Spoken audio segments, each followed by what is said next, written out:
चलिए तो फिर अभी मल्टीपल ट्रांसफॉर्म्स की तरफ बढ़ते हैं। ये इस वीडियो का लास्ट पार्ट है। 7 ऑपरेशंस हमने अब तक पढ़ ली है और अभी लास्ट जो है वो मल्टीपल ट्रांसफॉर्म्स की हम बात करेंगे। ठीक है, आई नो कि बहुत बड़ा वीडियो बन चुका है, ऑलरेडी 1 घंटा हो गया है। अब थोड़ा बस पेशेंस रखिए, लास्ट 10 मिनट्स की बात है। मैं आप लोग को फटफट ये एक एग्जाम्पल आपको मैं दिखा दूंगा। तो ये एक जो क्वेश्चन है मैं आपको ये सॉल्व कर दूंगा और ये दूसरा है वो आप अपने होमवर्क की तरह ले लीजिए। एंड अगर कोई भी डाउट्स रहेगा तो आप कमेंट्स में डाल सकते हो और उसको मैं तब क्लियर कर लूँगा। Okay, so let's start. y of t is equals to minus of 3 times of x into minus 2t plus 4। Okay, तो अभी क्या है, मेरे पास एक ओरिजिनल सिग्नल है x ऑफ t जो मैं यहाँ पे लिखता हूँ एज एन इनपुट सिग्नल। तो क्या है बेसिकली कि ये सिग्नल मैं दे रहा हूँ सिस्टम को, और जब मैं सिस्टम को ये सिग्नल देता हूँ तो मेरा सिस्टम है उसके ऊपर मल्टीपल ट्रांसफॉर्म्स जो है वो कराती है एंड कुछ मैनिपुलेशंस करने के बाद मुझे रिजल्ट आता है y of t is equals to, जो आउटपुट है मेरा, देखिए ये y ऑफ t मेरा आउटपुट होता है यहाँ पे। तो ये जो y ऑफ t आउटपुट है मेरा वो आ जाएगा -3 times of x into minus 2t plus 4। तो अब मुझे देखना है कि मेरा y ऑफ t सिग्नल जो है वो कैसे दिखेगा, तो हम उसी पे अभी वर्क करेंगे। तो एक काम करता हूँ, मैं y ऑफ t को यहाँ लिख देता हूँ और यहाँ पे पूरा हम वर्कआउट करेंगे इस चीज़ को। तो देखो y ऑफ t जो है वो है -3 x ऑफ -2t प्लस 4। ठीक है, देखिए अभी हम क्या कर रहे हैं, हम ना सबसे पहला स्टेप हमारा होगा कि आइडेंटिफाई करना है हम लोगों को कि क्या क्या ऑपरेशंस या क्या क्या मैनिपुलेशंस इस x ऑफ t पर किए गए हैं। तो आप लोग मुझे हेल्प करेंगे ये चीज़ करने में। ओके, आप अपने जहाँ भी बैठे हो, मोबाइल पे देख रहे हो, लैपटॉप पे देख रहे हो, बस मेरे साथ बोलते जाना, मुझे आइडेंटिफाई करने में आप लोग हेल्प करोगे कि ये एग्जैक्टली क्या क्या चीज़ें यहाँ पर की गई है। ठीक है, चलो शुरू करते हैं फिर अभी। हाँ, तो देखो सबसे पहले मुझे बताइए माइनस साइन जो मैं लगाया हूं यहां पे वो क्या हो रहा है एग्जैक्टली इसको बोलेंगे हम एम्पलीट्यूड रिवर्सल। ग्रेट, बढ़िया, अच्छा परफॉर्मेंस है आपका, शुरुआत तो बढ़िया की आप लोगों ने, गुड। अब नेक्स्ट ये क्या है, ये जो 3 से मल्टीप्लाई किया गया है ये क्या है, ये कौन सा ऑपरेशन है वहां पे, आप बता सकते हो मुझे? बढ़िया, ये है एम्पलीट्यूड स्केलिंग। गुड, अच्छा कर रहे हो आप लोग। अब चलते हैं इस माइनस साइन के ऊपर, चलो देखते हैं ये माइनस साइन क्या है, मुझे बताइए क्या है उसमें से, जरा देखिए और बताइए क्या है। Perfect, time reversal. Time reversal या फिर आप इसको फोल्डिंग बोलना चाहो तो फोल्डिंग। ये 2 जो है ये क्या है, ये 2 जो है वो क्या हो रहा है, perfect, time shifting, time shift. और ये 4 क्या है, 4 बताइए, 4 जो है, ओ आई एम सो सॉरी, ये टाइम स्केलिंग है, टाइम स्केलिंग है। गुड गुड गुड, आप लोग सही थे, मैं गलत था यहाँ पे। ये है टाइम शिफ्टिंग, बराबर है। तो अभी आप लोगों को ये तो समझ में आ गया कि क्या क्या ऑपरेशंस परफॉर्म हो रहे हैं। अभी किस ऑर्डर में हो रहे हैं ना, ये डिसाइड करना बहुत ज़रूरी है। अब जिस ऑर्डर में हम इस ऑपरेशंस को परफॉर्म करते जाएंगे उस ऑपरेशंस के हिसाब से ये सिग्नल जो है वो मैनिपुलेट होने वाला है। जैसे मैं बात करता हूँ कि हमारा स्टेप 1 जो होगा ना, स्टेप 1 वो होगा कि x ऑफ t ये मेरा एक इनपुट सिग्नल है, भोला भाला सा मासूम सा ये सिग्नल है, फिलहाल तो इस पर अगर कुछ भी काम हुआ नहीं है। अब इसको इतना ज़्यादा मैनिपुलेट किया गया है कि वो अब ये सिग्नल बन चुका है। देखिए हमेशा याद रखना एक चीज़ कि ये जो एम्पलीट्यूड रिवर्सल, एम्पलीट्यूड स्केलिंग है ना, ये सिर्फ और सिर्फ एम्पलीट्यूड्स के साथ का एक तरीके से मैनिपुलेशन है। आपके सिग्नल का एम्पलीट्यूड बस मैनिपुलेट होगा। तो इसको ना हमेशा लास्ट में डील करिए, because it's just like multiplying your any signal by some constant value, तो उससे कोई बहुत बड़ा फर्क नहीं पड़ता है। लेकिन ये जो अंदर चीज़ें होती है ना, ये देखिए टाइम के साथ जो भी खेल होता है ना, यहाँ पे शिफ्टिंग हो गया, स्केलिंग हो गया, फिर रिवर्सल हो गया, ये सब चीज़ें जो होती है ना वो बहुत इंपॉर्टेंट होती है। तो अभी क्या करते हैं, इसके भी 2 तरीके होते हैं कि आप लोग सबसे पहले सिग्नल को स्केल करो और फिर शिफ्ट करो, या फिर दूसरा तरीका होगा कि पहले शिफ्ट करो फिर स्केल करो। ओके, सो अभी क्या करते हैं हम लोग इसी चीज़ को, अभी ये मैनिपुलेशन प्रोसेस जो है ना, मैं यहाँ पे लिखता हूँ मैनिपुलेशन, ये जो मैनिपुलेशन प्रोसेस है ना वो स्टार्ट हो जाएगा। तो अब इसके 2 तरीके से आप करोगे इस चीज़ को। देखो सबसे पहला है स्टेप नंबर 2 कि मैं कर रहा हूँ सिग्नल को टाइम शिफ्ट। तो देखिए मेरे पास x ऑफ t है, मैं उसको बस शिफ्ट करना है कितने यूनिट से, 4 यूनिट से, 4 यूनिट से शिफ्ट करना है। सो मैं क्या करूंगा, x ऑफ t प्लस 4 कर दूंगा। क्या है ये देखिए, t भी प्लस है 4 भी प्लस है, परफेक्ट सही है, लेफ्ट शिफ्टिंग। इसका मतलब क्या है, लेफ्ट शिफ्टिंग। देखिए आप लोगों को भी आ रहा है चीज़ें, बढ़िया है, बहुत अच्छा है। See you are also able to decode कि यार कौन सा शिफ्टिंग हुआ, अच्छा है, अच्छा लगा मुझे जान के, बढ़िया है। अभी यही जोश रखना है and let's keep this interactive. Okay, so ये हो जाएगा आपका लेफ्ट शिफ्ट। तो ये जो सिग्नल है ये हो जाएगा 4 यूनिट्स लेफ्ट शिफ्ट। तो ये कैसे दिखेगा मुझे बताइए। ये देखो ये सिग्नल जो है ये आपका x ऑफ t प्लस 4 है, ये आपका टाइम डोमेन है, ये -1 है। जब इसको मैं 4 यूनिट्स पीछे शिफ्ट कर दूंगा वो कहाँ पहुँच जाएगा, -5 पे पहुँच जाएगा। ये जो 0 है वो कहाँ पे आ जाएगा, -4 पे आ जाएगा, बढ़िया है। 1 जो है वो कहाँ आ जाएगा, -3 पे आएगा। 2 जो है 4 यूनिट्स पीछे शिफ्ट करेंगे तो -2 पे आ जाएगा, और 3 जो है उसको 4 यूनिट्स पीछे शिफ्ट करूँगा तो वो आ जाएगा -1 पे। तो जैसा सिग्नल यहाँ है वैसा ही इसको बनाना है यहाँ पे मुझे। देखिए ये ऐसा होगा, फिर 2 यूनिट्स ये ऐसा होगा, फिर ये ऐसा रहेगा, ये ऐसा होगा और ये ऐसा रहेगा। करेक्ट है, मैंने क्या किया, सिर्फ शिफ्ट किया हुआ है। तो इसके एम्पलीट्यूड में कोई चेंजेस नहीं होंगे, इसके टाइम में भी कोई चेंजेस नहीं होंगे। तो ये सिग्नल जो है x ऑफ t प्लस 4 मेरा इस तरह से दिखने लग जाएगा। अब नेक्स्ट चीज़ क्या होगा, तो हम करेंगे उसके ऊपर स्केलिंग। स्केलिंग कितने फैक्टर से हो रही है, 2 फैक्टर से हो रही है। अभी हम लोग को ये बात पता है कि जब k की वैल्यू, देखिए हम लोग ने शिफ्टिंग ऑपरेशन जब देखा था तो x ऑफ kt था वहाँ पे, और जब k की वैल्यू बड़ी होती है 1 से तो क्या होता है, सिग्नल कंप्रेस होता है या एक्सपांड होता है, एग्जैक्टली कंप्रेस होता है, कंप्रेस होता है। कितने फैक्टर से कंप्रेस हो रहा है, देखिए यहाँ पे 2 है ना, तो ये हर चीज़ को मैं डिवाइड बाय 2 कर दूंगा, ये पूरा सिग्नल है एक तरीके से कंप्रेस हो जाएगा। आप देखेंगे इस चीज़ को, देखो तो अभी मेरा जो सिग्नल है स्टेप नंबर 3 में क्या होगा, देखिए सिग्नल के साथ स्टेप नंबर 3 में आप लोग को दिख रहा है ना यहाँ पे, ओके देखिए यहाँ पे मैं लिख देता हूँ टाइम स्केलिंग, टाइम स्केलिंग। तो अब मेरा सिग्नल जो है ना वो दिखने लगेगा कुछ इस तरह के, x ऑफ 2t प्लस 4। तो इससे जो सिग्नल है वो दिखेगा, एक काम करता हूँ मैं इसको ना यहाँ बना देता हूँ। ये चीज़ जो है ना हम बाद में इसको सेकंड केस में डील करेंगे। ये एक काम करते हैं, मैं यहाँ पे लिख देता हूँ प्रोसीजर 1, प्रोसीजर 1 ये है प्रोसीजर 1। तो प्रोसीजर 2 जो है बाद में देखेंगे। स्टेप नंबर 3 में x ऑफ 2t प्लस 4 है, और इसका डायग्राम मैं यहाँ पे बना देता हूँ। देखिए तो ये देखिए ये -5 था, ये -5/2 हो जाएगा, -5/2 हो जाएगा। सारे जो चीज़ें हैं वो एक तरीके से कंप्रेस होंगी, -4/2 हो जाएगा, -3/2 हो जाएगा, -2/2 हो जाएगा एंड -1/2 हो जाएगा, और ये 0 पे ही है। एम्पलीट्यूड अभी भी वैसा का वैसा रहेगा। देखिए ये ऐसा है, और ये जो है वो ऐसा हो जाएगा, ये ऐसा हो जाएगा और ये ऐसा हो जाएगा। सिग्नल के एम्पलीट्यूड के साथ कोई भी चेंजेस नहीं होने वाले हैं। अब देखिए आपको एक कंफर्मेशन चाहिए ना कि सिग्नल जो है वो कंप्रेस हुआ है कि नहीं, हाफ हुआ है कि नहीं सिग्नल। तो -5 से लेकर -1 कितना स्पेसिंग है मुझे बताइए। ये विड्थ कितना है, यहाँ पे विड्थ कितना है सिग्नल का, विड्थ कितना है, -5 से लेकर -1 तक 4 यूनिट्स है, 4 यूनिट्स है बराबर।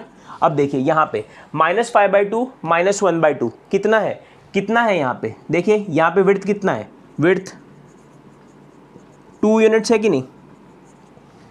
इसका मतलब क्या हो गया, सिग्नल जो है वो कंप्रेस हो गया है। तो अगर आपको कभी डाउट आए कि ये जो कर रहे हैं हम सही कर रहे हैं कि नहीं, तो एक बार बस ऐसे कंफर्म कर लिया करो। तो यहाँ पे कंफर्म तो हो गया कि जो स्केलिंग करने के बाद जो मैंने ऑपरेशन परफॉर्म किया है तो सही, ये 2 यूनिट्स है, ये 4 यूनिट्स है, तो कंप्रेस करने के बाद छोटा तो हो गया है, गुड। अब नेक्स्ट ऑपरेशन आता है हमारा टाइम रिवर्सल। टाइम रिवर्सल मतलब क्या, एक तरीके से मिरर इमेज होता है। मिरर इमेज मतलब क्या, फोल्डिंग होता है। तो देखिए मिरर कहाँ रखेंगे, इधर रखेंगे मिरर, बराबर है। जहां पे आपका इमेज है उसके एग्जैक्टली अपोजिट साइड पे मिरर होगा, और वो मिरर की वजह से आपका इमेज जो है जो यहां दिख रहा है वो दिखने लग जाएगा उस तरफ। तो स्टेप नंबर 4 लिखेंगे हम यहाँ पे, स्टेप नंबर 4। तो फोल्डिंग ऑपरेशन लिखता हूं मैं यहाँ पे, फोल्डिंग लिख देता हूं सिंपली। तो आपका जो सिग्नल हो जाएगा वो हो जाएगा x ऑफ -2t + 4। तो ये सिग्नल जो है अब दिखने लग जाएगा कुछ इस तरह से। तो ये है हाफ, ये है 2/2, ये है 3/2, ये है 4/2 और ये है 5/2।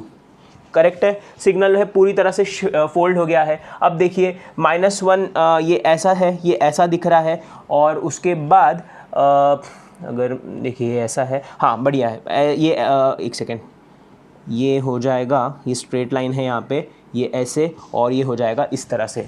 तो ये हो जाएगा +2, ये भी वापस से हो जाएगा +2। तो अब हम कहाँ तक पहुँच चुके हैं, देखिए हम यहाँ तक तो पहुँच गए, सारे टाइम डोमेन के ऑपरेशन जो भी परफॉर्म करने थे हमने कर दिए, परफेक्ट। अब नेक्स्ट इज एम्पलीट्यूड स्केलिंग। तो क्या करना है भाई, 3 से मल्टीप्लाई करो। अभी देखो स्पेस का थोड़ा इशू चल रहा है यहाँ पे, तो हम क्या करते हैं, यहीं पे इसको मल्टीप्लाई कर देंगे। हाँ, स्टेप नंबर 4 समझ में आ गया ना। अभी स्टेप नंबर 4 को मैं हटा के यहाँ पे स्टेप नंबर 5 लिख रहा हूँ, ठीक है। फोल्डिंग को हटा के, फोल्डिंग को मैं हटा रहा हूँ फिलहाल क्योंकि हो चुका है वो। अब मैं बात करूँगा एम्पलीट्यूड स्केलिंग की। एम्पलीट्यूड स्केलिंग की 3 से जब मल्टीप्लाई हो जाएगा ना, तो ये वैल्यू जो है ना अब 2 नहीं होगी, ये वैल्यू हो जाएगी 6। 3 × 2 विल बिकम 6। ये समझ रहा है ना आपको। अगर ये आपको थोड़ा डाउट, आप अपने नोटबुक में बना सकते हो अलग अलग स्टेप्स में। यहाँ पे थोड़ा सा स्पेस का इशू चल रहा है, इसलिए मैंने स्टेप 4 को ओवरराइड करके स्टेप 5 उसके ऊपर लिख दिया है, और एम्पलीट्यूड स्केलिंग यहाँ पे आपको करा दिया। फाइन। अब देखिए अब मैं ये इसी को हटाने वाला हूँ। जिन्होंने नहीं लिखा हो यहाँ पे ज़रा पॉज करिए और इसको एक बार लिख लेना फट से। फिर स्टेप नंबर 6 में यहीं पे करा दूंगा आपको। स्टेप नंबर 5 तक सब क्लियर है, बढ़िया। अब चलेंगे स्टेप नंबर 6 की तरफ, जो लास्ट स्टेप होगा हमारा। तो देखिए स्टेप नंबर 6 जो है वो क्या है कि last part, that is amplitude reversal. मतलब क्या होने वाला है, देखिए स्टेप नंबर 6 में होने वाला है एम्पलीट्यूड रिवर्सल। इसका मतलब क्या है कि बस आप समझ लीजिए ये चीज़ कि ये है आपका हाफ, ये है 2/2, ये है 3/2, ये है 4/2, ये है 5/2। तो अब ये जो है ये वैल्यू हो जाएगी -6। ये दिखेगा कुछ इस तरह से, ये दिखेगा कुछ इस तरह से, ये दिखेगा कुछ इस तरह से, और फिर ये हो जाएगा ऐसे। तो ये हो गया पूरा आपका फाइनल रिजल्ट। तो ये हो गया आपका, ये जो स्ट्रक्चर बन गया है ना, वो है आपका y(t) = -3 times of x of -2t + 4। Clear, ये है आपका फाइनल रिजल्ट। तो अभी एक काम करते हैं, ये प्रोसीजर 1 से हमने किया। प्रोसीजर 1 में हमने सबसे पहले क्या किया था, हमने शिफ्टिंग पहले परफॉर्म किया। लेकिन अगर कोई मुझे बोले कि क्या मैं पहले एम्पलीट्यूड रिवर्सल कर सकता हूँ क्या मैं पहले टाइम रिवर्सल कर सकता हूँ क्या मैं पहले टाइम स्केलिंग कर सकता हूँ क्या, हाँ कर सकते हो। तो उसका प्रोसीजर जो होगा वो अलग होगा, बट फाइनल रिजल्ट यही आना चाहिए। आप कोई भी प्रोसीजर से जाओ चलेगा, पहले टाइम शिफ्ट करो फिर टाइम स्केल करो, या फिर आप पहले टाइम स्केल करके फिर टाइम शिफ्ट करो। कुछ भी तरीके से आप जाना चाहते हो जाओ, लेकिन फाइनल रिजल्ट दोनों का सेम ही होगा। अगर आप बोलोगे कि दोनों का अलग अलग रिजल्ट आ रहे हैं तो वो गलत है। तो रिजल्ट ये आना चाहिए, हमें पता है अभी। We have seen the result, now will go by the second procedure. Okay, so देखिए मेरे पास क्वेश्चन अवेलेबल है, हमने आंसर देख लिया है, तो अब हमें पता है कि आंसर क्या आने वाला है। तो let's go by the second procedure. देखिए प्रोसीजर नंबर 2, प्रोसीजर नंबर 2। सबसे पहले मैं क्या कर रहा हूं, x ऑफ 2t कर देता हूं मैं। स्टेप नंबर 1 में मैं क्या कर रहा हूं, स्टेप नंबर 1 में मैं इसको 2t कर देता हूं, ठीक है। 2t कर दिया मतलब एक तरीके से मैंने जो सिग्नल अभी अवेलेबल है मेरे पास उसी को मैंने कर दिया है कंप्रेस। तो मेरा सिग्नल कैसा दिखेगा, देखो ये t है, ये x ऑफ 2t है। तो ये -1 है ना, तो ये हो जाएगा -½ के बराबर, ये हो जाएगा 0, ये हो जाएगा ½ के बराबर, ये हो जाएगा 1, ये हो जाएगा 2 हाँ वही है 1 ही आया बराबर, और ये है आपका 3/2। तो सिग्नल दिखेगा कुछ इस तरह का। एम्पलीट्यूड में कोई भी चेंजेस नहीं आएंगी, तो एम्पलीट्यूड जो है वो बदलने नहीं वाला है। और ये है +2, ये है +2, करेक्ट। सेम मैंने क्या बोला था आपको, चेक करो। जब भी आप कोई ऑपरेशन परफॉर्म कर रहे हो, एक दिमाग में रखने के लिए चेक कर लो। -½ मतलब ये ½ है, और ये 3/2 मतलब कितना हो गया, 2 यूनिट्स। तो ये 2 यूनिट्स है, ये 4 यूनिट्स है, मतलब ऑब्वियसली सिग्नल कंप्रेस तो हो गया है। गुड। विड्थ की बात कर रहा हूँ, 2 यूनिट्स विड्थ। देखिए विड्थ इसका 2 यूनिट्स है, इसका विड्थ जो है वो 4 यूनिट्स है, तो एक तरीके से कंप्रेस तो हो गया टाइम डोमेन में। नाउ एक काम करते हैं, लेट्स डू शिफ्टिंग या स्केलिंग करना है। स्केलिंग तो कर दिया, अभी एक काम करते हैं, आप लोग क्या कर सकते हो, टाइम शिफ्ट भी कर सकते हो और टाइम रिवर्सल भी कर सकते हो। क्या करना है, टाइम रिवर्सल। चलिए बढ़िया, टाइम रिवर्सल करके चलते हैं। तो स्टेप 2 क्या होगा, देखिए स्टेप 2 हो जाएगा, स्टेप 2 जो है वो हो जाएगा x ऑफ -2t। रिवर्सल मतलब क्या, एक तरीके से मिरर इमेज। ठीक है, देखिए कैसा दिखेगा अभी आपका मिरर इमेज। ये देखिए, ये है आपका टाइम एक्सिस, -½ चला जाएगा +½ पे, -½ चला जाए +½ हो जाएगा -½ पे, 1 जो है वो चला जाएगा -1 पे, 3/2 जो है वो -3/2 पे चला जाएगा। ये जो है वो कुछ दिखेगा इस तरह से, फिर उसके बाद दिखेगा इस तरह से, फिर ऐसे है, और फिर ये ऐसा और ये ऐसा, बराबर है। करेक्ट। तो ये दिखने लग जाएगा कुछ इस तरह से। एम्पलीट्यूड अभी भी वैसा का वैसा ही होने वाला है। अभी देखो नेक्स्ट क्या है, अब करना पड़ेगा शिफ्टिंग। देखिए ध्यान देना एक चीज़ बात, अभी ज़रा एक इंपॉर्टेंट चीज़ बता रहा हूँ मैं आप लोग को। यहाँ पे एक कैच है, स्टेप नंबर 3 में एक कैच है। देखिए अभी फर्स्ट प्रोसीजर में हमने क्या किया था कि हमने 4 यूनिट से उसको सिग्नल को शिफ्ट कर दिया था, क्योंकि तब मेरे पास क्या था, मेरे पास था t, x ऑफ t था मेरे पास, और फिर मैंने क्या किया था, उस t को t+4 से रिप्लेस कर दिया था। लेकिन अब मेरे पास क्या है, x ऑफ -2t, और कोई भी ऑपरेशन, चाहे वो आपका ये हो टाइम स्केलिंग हो, टाइम शिफ्टिंग हो, कोई भी ऑपरेशन जो होता है वो हमेशा t पे एक्ट करता है, 2t पे नहीं। वो एक्ट करेगा t पे, 2t पे नहीं, या -2t पे नहीं। तो अभी मुझे रिजल्ट क्या है मेरे पास, x ऑफ, मुझे चाहिए 2t+4, ये है मेरी रिक्वायरमेंट। मेरे पास अवेलेबल क्या है, x ऑफ -2t, बराबर। अब मुझे ऐसा क्या मैनिपुलेशन करना पड़ेगा t में कि मेरा फाइनल रिजल्ट आ जाएगा ये, बराबर। तो देखो चेक करके देखते हैं, अगर मैं पुट करूं t को t-2 के बराबर, रिजल्ट ही आ जाएगा x of -2 times of t-2, that will be x of -2t+4। यही चाहिए था हमें, यस। तो ये दोनों जो है वो सेम है, इसका मतलब यहाँ पे मुझे 2 यूनिट्स का शिफ्टिंग करना पड़ेगा। देखिए साइन, देखिए प्लस है, ये माइनस है, एग्जैक्टली। तो आप करेंगे राइट शिफ्ट।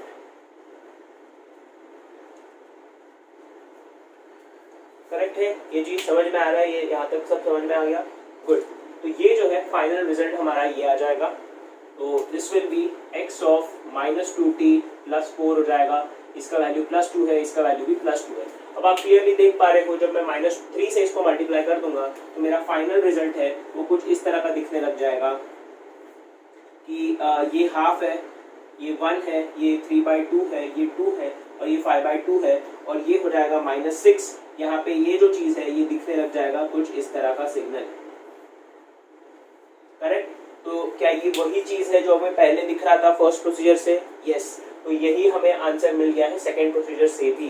तो दोनों प्रोसीजर से मैंने आप लोगों को बता दिया है कि ये क्वेश्चन को किस तरह से सॉल्व करना है। ओके, सो आई होप अब पूरा सब कुछ क्लियर हो गया हो आपको। सारे जो ऑपरेशंस हमने परफॉर्म किए हैं, फिर ये जो मल्टीपल ट्रांसफॉर्म का हमने क्वेश्चन किया है दोनों प्रोसीजर से, आई होप आपको क्लियर हो गया हो। एंड नोट्स बनाए रखिए, जो भी मैं चीज़ें आपको एग्जाम्पल्स वगैरह दे रहा हूँ अच्छे से उसको नोट डाउन करिए, रिवाइज करते रहना। ये क्वेश्चन मैंने एक और दिया हुआ है आपको होमवर्क में, इसको खुद से एक बार ट्राई करिए, थोड़ा और कॉन्फिडेंस डेवलप होगा। और कोई भी डाउट होता है आप कमेंट सेक्शन में डाल दीजिए, हम उसको सॉल्व कर देंगे। अगले लेक्चर से हम स्टार्ट करने वाले हैं प्रॉपर्टीज ऑफ सिग्नल से। मैं इतना बस विश कर रहा हूँ कि अब ये 2 या 3 लेक्चर्स में आप लोगों का जो डर था वो थोड़ा बहुत कम हो गया होगा। ऐसे ही हम पढ़ते रहेंगे, चीज़ें समझते रहेंगे, एंड ट्रस्ट मी आपका सब्जेक्ट बढ़िया से कंप्लीट हो जाएगा। So see you in the next video. तब तक पढ़ते रहिए, फोकस बनाइए and stay motivated. Thank you.